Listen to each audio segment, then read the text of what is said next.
Well, as NATO discusses its stance on Syria, a major exercise involving the kinds of hardware that could be deployed there if needed is about to start in the Mediterranean. Next week, Royal Marines from 4-5 Commando, part of the multinational response task force, will meet with their foreign allies for exercise Cougar.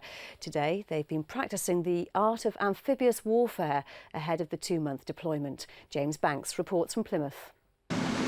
Recent operations have mostly taken place in the sand and dust, rather than the spray and waves. But that doesn't mean skills like these have been forgotten. And in fact, with an ever-reducing defence force, it means that now, more than ever, our troops must be trained for every eventuality. Afghanistan has been the defence main effort for some time, and quite rightly so. We actually worked very hard to maintain amphibious skills during our period in Afghanistan, and we need to remember that one of my units, 40 Commando, is in Afghanistan now.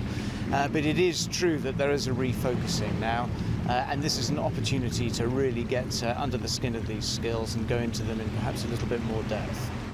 But these troops aren't training to deploy on operations. Instead, a multinational exercise where, as part of the Response Force Task Group, they will deploy to the Mediterranean for the next 2 months.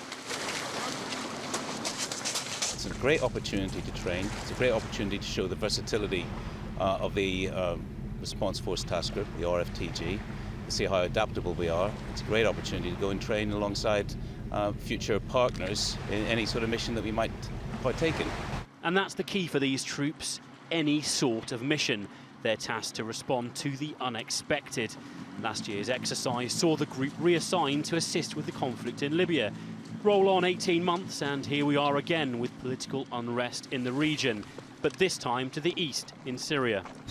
I'd like to make it quite clear that this is this deployment has been a long time in the planning, and we're not warned for any specific operation at the moment.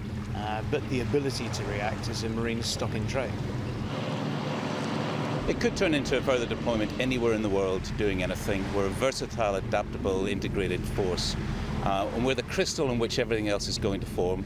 We could be integrated into a multinational task group, or I could split the task group and do a number of tasks in any number of different areas.